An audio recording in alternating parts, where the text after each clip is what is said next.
The anvil rang in the pre-dawn darkness, metal on metal, a rhythm as old as civilization itself. Marcus Cole struck the horseshoe one more time, watched the sparks scatter like stars across the dirt floor of his forge, and knew he was running out of time. Not the immediate kind of time that came with deadlines or appointments, but the deeper kind, the kind that measured a man's usefulness against the changing world around him. The town of Copper Springs sat at the edge of Apache territory, where the grasslands gave way to rocky hills and the water ran clear enough to see bottom at 20 feet.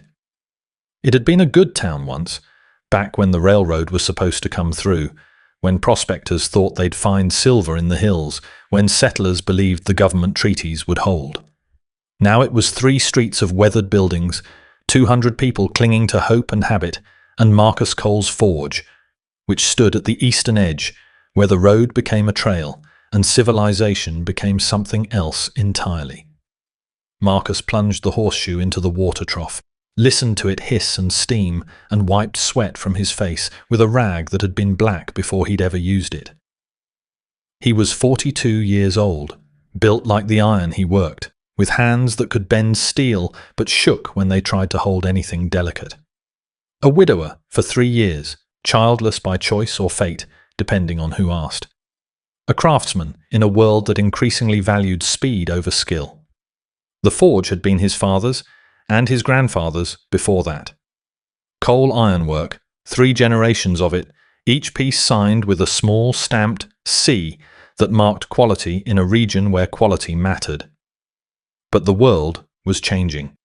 Factories back east could produce 10 horseshoes in the time it took Marcus to make one.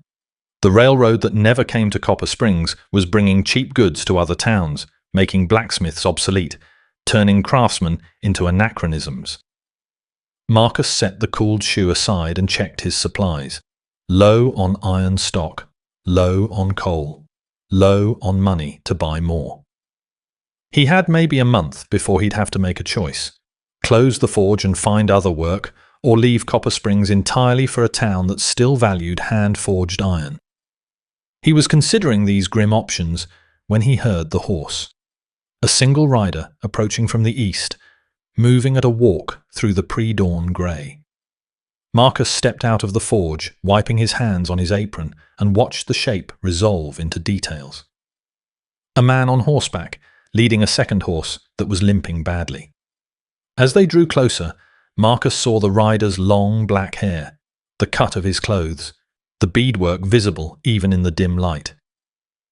Apache. Marcus's hand went instinctively to the hammer at his belt, then stopped.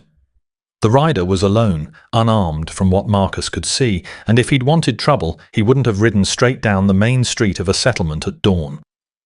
Besides, the limping horse was clearly in distress, head down, favouring its right foreleg. Whatever this was about, it wasn't a raid. The rider stopped at the edge of the forge's firelight and dismounted. He was young, maybe 25, with the kind of lean strength that came from living hard. He looked at Marcus, then at the forge, then back at Marcus, and spoke in accented but clear English. "Your father was Cole Blacksmith." Marcus blinked. "He was. Died 5 years ago. I'm his son, Marcus." The young Apache nodded, as if this confirmed something. "Your father shoe my grandfather's horse, 10 years ago, maybe more. He do good work. Horse live long time, no problems with feet." He gestured at the limping animal. "This horse, step in hole, lose shoe, hoof crack, need blacksmith." Marcus walked closer, keeping his movements slow and non-threatening, and examined the horse's hoof. The shoe was indeed gone, and the hoof had cracked badly along the edge. Not catastrophic, but painful for the animal and dangerous if not treated. He'd need to trim the damaged part, file it smooth, forge a new shoe with extra support, and do it all carefully to avoid making the crack worse. "I can fix it," Marcus said, "but it'll take time. Few hours maybe, and it won't be cheap." The young Apache reached into a pouch at his belt and pulled out a small leather bag. He opened it, and Marcus saw gold dust glinting inside. Enough gold to pay for 10 horseshoes, maybe more. "I pay," the Apache said. Marcus looked at the gold, then at the horse, then at the young warrior's face. There was something in his expression, some mixture of pride and desperation, that Marcus recognized. This wasn't just any horse. This was important, maybe a gift from family, maybe earned in some significant way, the kind of horse that mattered beyond its practical value. And Marcus knew about things that mattered beyond practical value. His forge was one of them. "Put your gold away," Marcus said quietly. "I'll fix the horse." The young Apache's expression shifted to confusion. "You want different payment?" "No, I don't want payment. Consider it—" Marcus paused, searching for the right words. "Professional courtesy. Your grandfather trusted my father's work. I'll honor that." For a long moment, the young Apache just stared at him. Then he closed the leather pouch and put it back in his belt, slowly, as if expecting Marcus to change his mind. When Marcus didn't, he spoke carefully. "This is unusual." "Probably," Marcus agreed. "But the horse needs help, and I can give it. That's enough reason." The young Apache's eyes searched Marcus's face, looking for deception or hidden motive. Marcus had been a blacksmith long enough to recognize when someone was evaluating the quality of his character the same way they'd evaluate the quality of his work. He stood still and let himself be measured. Finally, the Apache nodded once. "I am called Kaita. My people camp in the hills 2 hours east. I will wait while you work." "No need," Marcus said. "Come back this afternoon. I'll have the horse ready." Kaita hesitated. "You keep my horse." "I'll keep your horse safe," Marcus said. "You have my word." Another long pause. Then Kaita handed over the reins of the limping horse and mounted his other one. "I will return when sun is here." He gestured at a point in the western sky, indicating late afternoon. "I'll be waiting," Marcus said. Kaita rode away into the lightning dawn, and Marcus led the injured horse into the forge's small stable. The animal was magnificent, a paint with intelligent eyes, and the kind of conformation that spoke of careful breeding. Definitely not just any horse. Marcus examined the hoof more carefully now, planning his approach. He'd need to trim the damaged section, file the rough edges, pack the crack with a mixture he'd learned from his father, then forge a shoe with an extended bar to provide support while the hoof healed. Delicate work, requiring precision and patience. The kind of work he'd been trained for, the kind of work that was becoming obsolete. Marcus fired up the forge, selected his tools, and got to work. He didn't think about the Apache camping in the hills. He didn't think about what the townspeople would say if they knew he was helping the enemy. He just focused on the work, on doing it right, on honoring the craft his father and grandfather had passed down to him. He thought that would be the end of it. He was wrong. Marcus finished the shoe just after noon, fitted it carefully, and watched the horse test its weight. The animal walked without limping, head up, moving naturally. Good work, the kind his father would have approved of. He was leading the horse back to the stable when he heard voices coming from the street.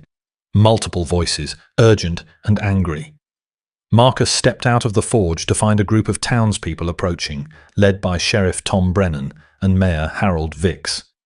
Behind them, a dozen men Marcus recognized from the town's informal militia. "Marcus," Sheriff Brennan called out, his voice tight. "We need to talk." Marcus wiped his hands on his apron. "About what?" "About the Apache that rode through town this morning," Mayor Vicks said. His face was red, whether from anger or exertion Marcus couldn't tell. "Several people saw him stop at your forge, saw you talking to him." "I talked to him," Marcus confirmed. "He needed a horse shod." "And you helped him?" One of the militiamen, a farmer named Patterson, stepped forward. "You helped an Apache warrior?" while their raiding parties are burning homesteads 20 miles south. Marcus felt his jaw tighten. I shot a horse. That's my job. Your job is to serve this community, Mayor Vix said sharply, not help our enemies maintain their war horses. It was one horse with a cracked hoof, Marcus said. I'm a blacksmith. Man came to me with a horse that needed help. I helped. That's what blacksmiths do.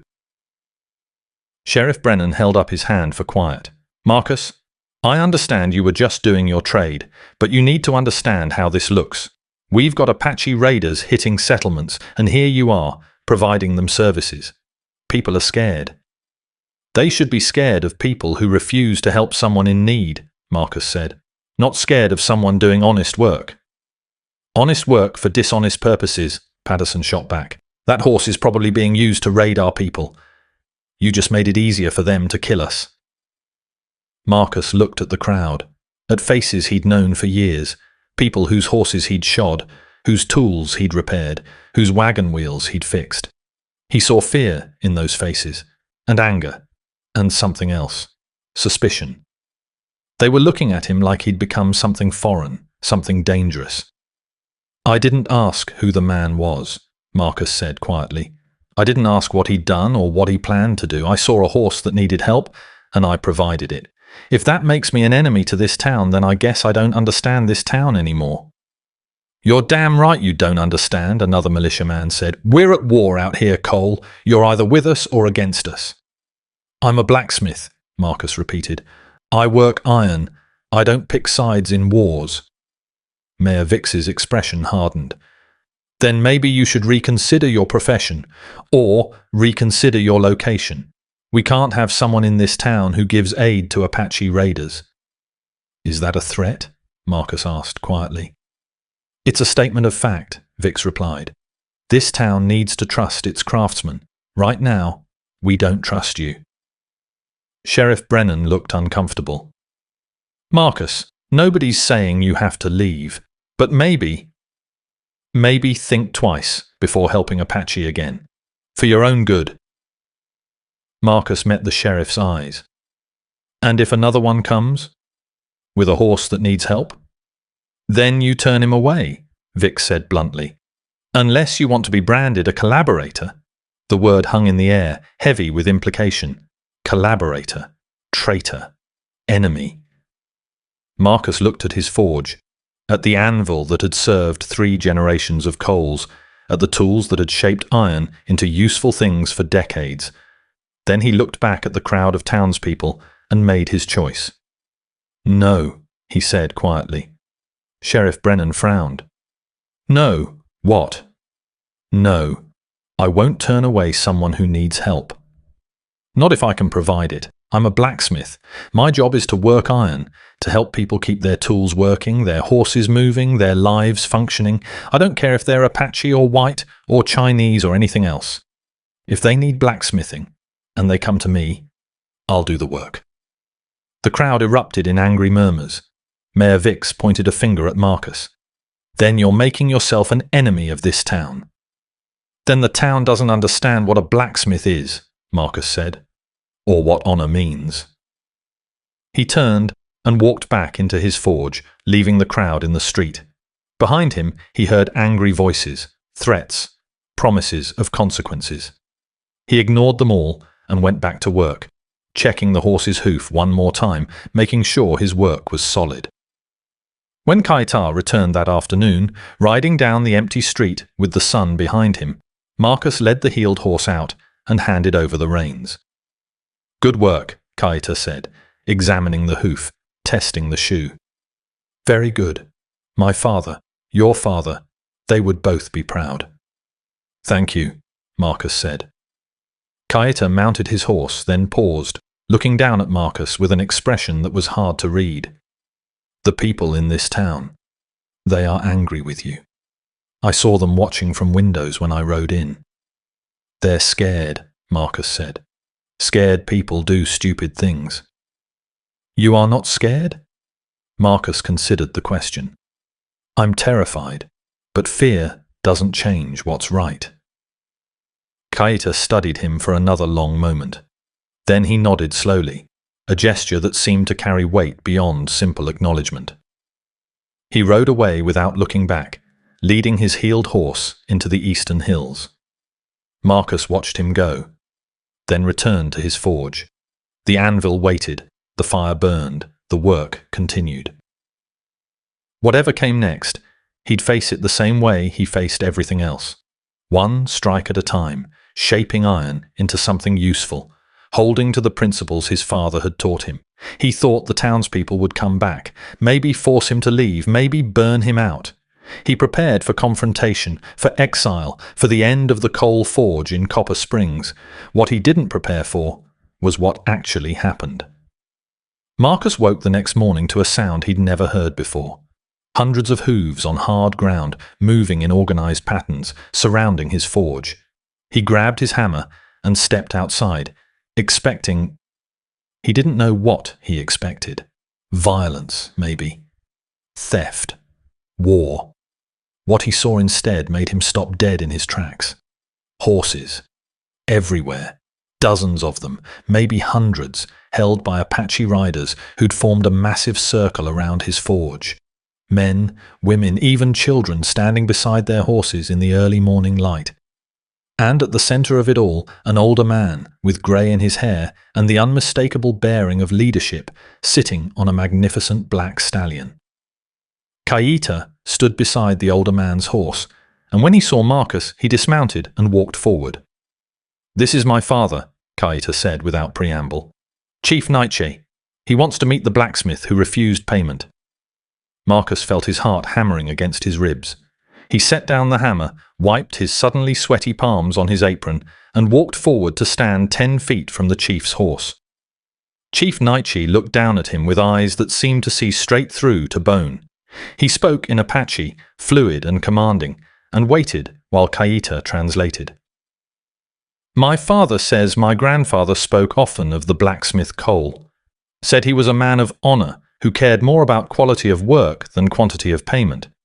Said his hands shaped iron the way a medicine man shapes spirit, with respect and precision." Kaita paused.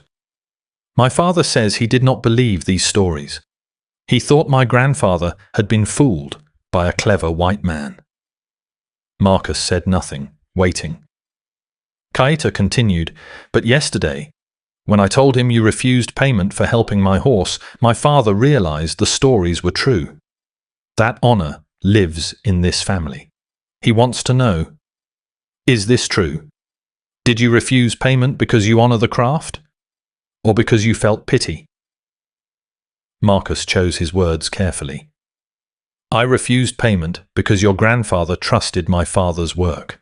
That trust is more valuable than gold. And because the horse needed help, and I could provide it. That's what blacksmiths do. We fix things." Kaita translated. Chief Nightshade's expression didn't change, but he nodded once, slowly. Then he spoke again, longer this time, with gestures at the circle of horses and riders. "My father says trust is rare between our peoples," Kaita translated. "White men lie, make promises they break, take land they said would remain ours. We fight because fighting is all they leave us. But you honored old trust. You respected the craft over profit. This is the way of our people too. This is something we understand." Marcus felt the weight of hundreds of eyes on him. He glanced around at the circle of Apache families, at faces weathered by hard living, at horses of every color and description. This wasn't a war party. This was a community. "My father has made a decision," Kaita said. "Our people have many horses. All need shoes, or reshoes, or hoof care. White blacksmiths in other towns refuse to serve us, or charge us 3 times normal price, or do poor work hoping our horses will go lame.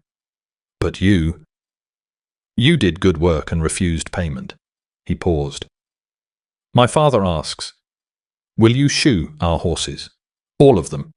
We will pay fair price in gold or trade goods or whatever you need. We ask only for honest work at honest price." Marcus stared at him. "All of them? How many horses do you have?" Our band has maybe 300 horses, Kaita said. Many need work now. Others will need work through seasons. If you say yes, we bring them to you. Make you steady customer. Make your forge prosper. 300 horses. Even if only a third needed work immediately, that was 100 horseshoes to forge. Months of steady work. Enough income to keep the forge running through winter and into spring. Enough to buy supplies, to expand, to secure the future of the coal forge for another generation. But Marcus looked at the town beyond the circle of Apache riders. Windows were lit now, faces pressed against glass, watching. Mayor Vix stood in the street with Sheriff Brennan, surrounded by militiamen with rifles. The entire town was witnessing this, seeing Apache surrounding his forge, watching him negotiate with their chief. If he said yes, he'd be branded a collaborator, for certain. The townspeople would drive him out, or worse.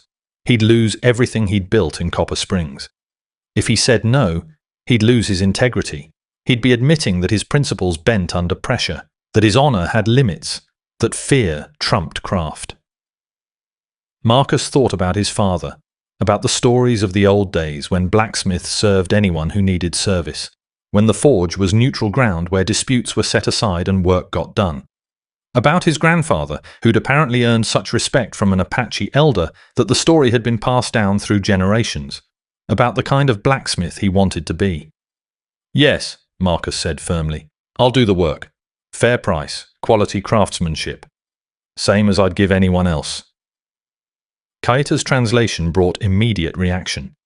Chief Nightshi's stern expression broke into something that might have been a smile.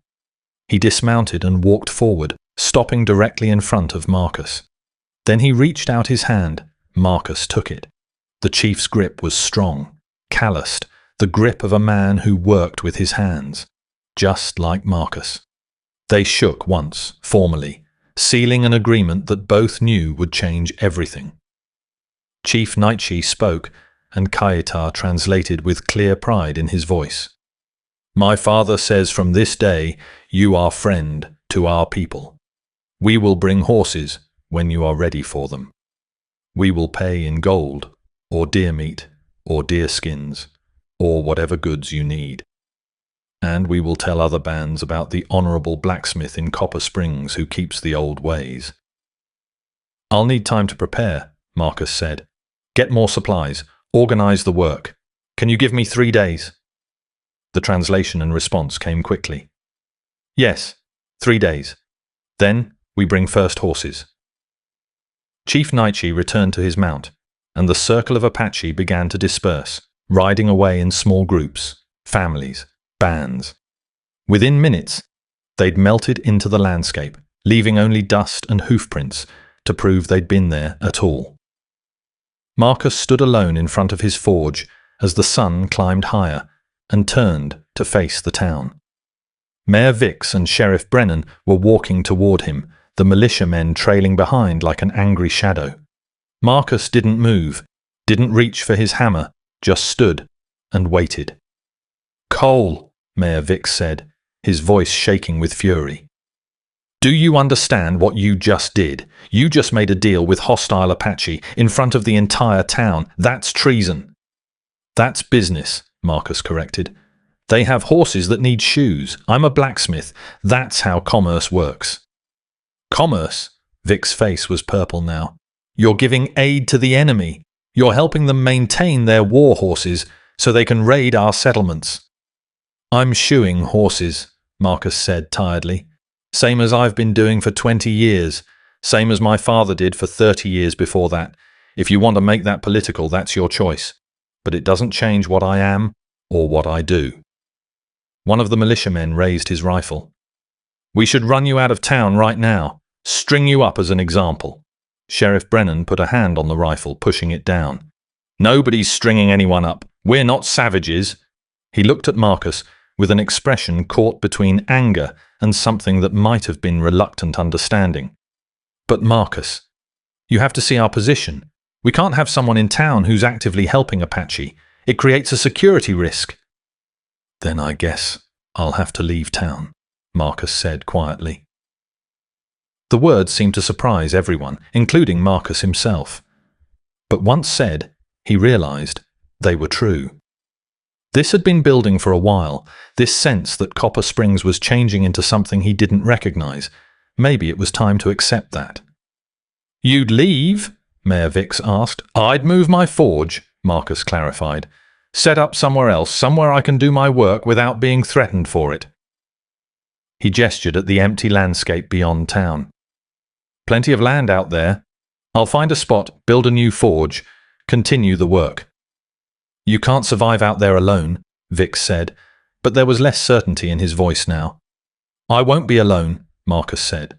"I'll have 300 horses to shoe. That's steady work. That's survival." Sheriff Brennan studied him for a long moment. "You're really going to do this? Give up everything you've built here to work for Apache?" "I'm not working for Apache," Marcus said. "I'm working for myself. Same as always. They're just customers. Same as you could have been, if you'd chosen different." He turned and walked back into his forge, leaving the townspeople in the street. Behind him, he heard argument, debate, someone suggesting they stop him by force. But Sheriff Brennan's voice cut through, tired and resigned. "Let him go. Man's made his choice. We've got no right to stop him." Marcus didn't hear the rest. He was already planning, calculating what tools he could move, what he'd have to leave behind, where he might set up a new forge. The work had to continue. That was all that mattered. The work had to continue. Marcus spent 3 days preparing. He loaded his essential tools onto a wagon, packed his supplies, sold what he couldn't carry. The townspeople watched from a distance, some with hostility, others with what might have been regret. No one came to help. No one tried to stop him. On the morning of the 4th day, Kaita appeared with 24 Apache riders and 20 horses that needed shoes. "You are ready?" Kaita asked. "Almost," Marcus said. "I need to find a location, somewhere with water, level ground, room to work." Kaita smiled. "My father has already chosen place, 2 hours east, where spring comes from rock. Good water, protected from wind, close enough to our camp for easy travel. We will help you build new forge there." Marcus looked at his wagon, loaded with the tools of his trade. 3 generations of coal craftsmanship, ready to move to new ground. "Your father thought of everything." "He is chief," Kaita said simply. "Thinking of everything is his job." They rode out together, Marcus on the wagon, Apache riders flanking him, leading horses. As they passed the eastern edge of Copper Springs, Marcus looked back one last time at the town he'd lived in for 42 years. At the buildings, the streets, the people watching from windows. He felt no particular sadness, no anger, just acknowledgement. That chapter had closed. A new one was beginning. The location Chief Nightshee had chosen was perfect. A natural hollow with a spring bubbling from rock, flat ground for a forge, trees for shade and lumber. The Apache riders helped him unload the wagon, and Kaita explained the plan. "We will help you build forge first. Then, while you work on horses, more of our people will help you build house. By end of season, you will have new home, new forge, steady work." "Why?" Marcus asked. "Why go to all this trouble for one blacksmith?" Kaita looked at him seriously. "Because honor is rare. Because trust must be repaid. Because you chose craft over fear, and that is worth protecting." He paused. "And because my father says good blacksmith is more valuable than 10 warriors. Warriors defend, but blacksmith creates. Makes tools that let people live, horses that let them move, iron that turns wilderness into home." Marcus felt his throat tighten. "Your father is a wise man." "He is chief," Kaita repeated. "Wisdom is his job." Over the next week, Marcus worked alongside Apache craftsmen to build a new forge. They were skilled builders, efficient and precise, working with materials in ways Marcus had never considered. The forge they created was actually better than his old one, with improved airflow, better positioning for the anvil, a covered area for working in rain. While the forge went up, Apache families brought horses. Marcus worked from dawn to dusk, shoeing, re-shoeing, treating injuries, filing hooves. The work was endless, demanding, and deeply satisfying. This was what he'd trained for. This was what his father and grandfather had done. Pure craft, unencumbered by politics or fear. The Apache paid in gold dust, in deer meat, in beautifully tanned leather, in goods Marcus needed. They treated him with respect, brought their children to watch him work, ask questions about his craft.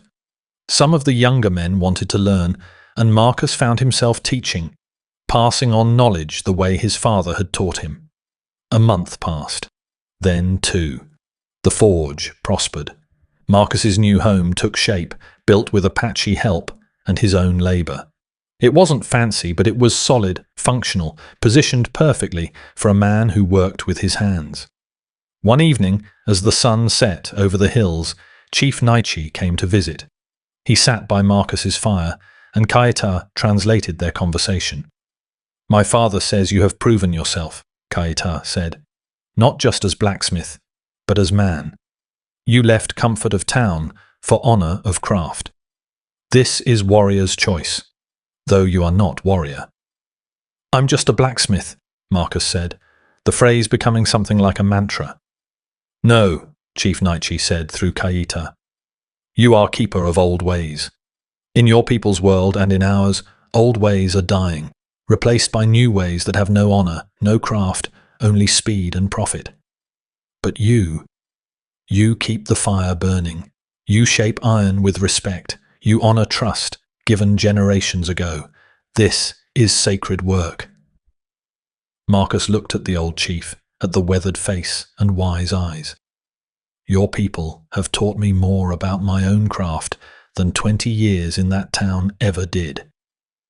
Chief Naichi smiled. "Then we are both learning. This is good." 6 months after leaving Copper Springs, Marcus's new forge was thriving.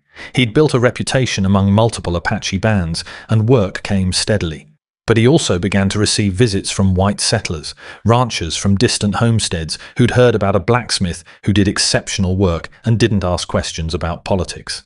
Some came nervous, looking over their shoulders, worried about being seen doing business with the Indian blacksmith. Others came openly, praising his work, bringing him new customers. Slowly, a new kind of community began to form around the forge. People from both worlds, united by the simple need for good craftsmanship. One of those visitors was Sheriff Brennan, who rode up one afternoon leading a horse with a thrown shoe. "Sheriff," Marcus said evenly, "didn't expect to see you out here." Brennan dismounted, looking uncomfortable. "I need a blacksmith. Heard you're the best within 100 miles. "Apache or white?" Marcus said. It wasn't quite a question. "Both," Brennan admitted. "Hell, Marcus, the blacksmith who took over your forge can't do half the quality work you did, and he charges twice as much." Marcus examined the horse's hoof. "I can fix this. Might take an hour. I'll wait." They didn't talk while Marcus worked. The only sound, the ring of hammer on anvil, the hiss of hot iron in water. When the shoe was fitted and the horse was walking sound, Brennan paid without argument and mounted up. "Marcus," he said from the saddle, "for what it's worth, I think you made the right choice. Took me a while to see it, but you did." "Just did what any blacksmith should do," Marcus said. "No," Brennan said. "You did what a man of principle does. There's a difference." He rode away, and Marcus returned to his forge. There were 3 more horses waiting, and the work didn't do itself. A year after leaving Copper Springs, on a cold morning when frost made the grass crunch underfoot, Marcus stood outside his forge and watched the sun rise over the hills. His forge was warm, his supplies were stocked, and the day ahead held nothing but good, honest work.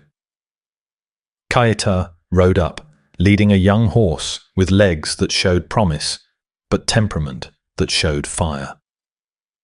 "This is my son's horse, Kaita said. His first. He wants you to shoe it. Says he will trust no other blacksmith. Marcus felt something warm settle in his chest. I'd be honored. He is 8 years old, Kaita said. Too young to understand fully, but he knows this. The blacksmith Cole is man of honor. Man who chose craft over comfort, truth over safety. My son wants his horse touched by hands that choose honor. Marcus looked at the young horse, at Kaita's proud face, at the forge that had become more than just a workplace. It had become a symbol, a neutral ground, where people from different worlds could meet over the shared need for good work, honestly done. I'll take care of it, Marcus said, same as I take care of all of them. Kaita smiled. I know you will. That is why we trust you. He left his son's horse and rode away. Marcus led the animal to the hitching post, examined its hooves with practiced eyes, and began planning the work. Young horse, first shoeing, needed careful handling to build trust. Just like everything else in life, Marcus thought, building trust, one shoe at a time. The anvil rang as he struck it, warming up his rhythm. The forge fire burned bright and hot.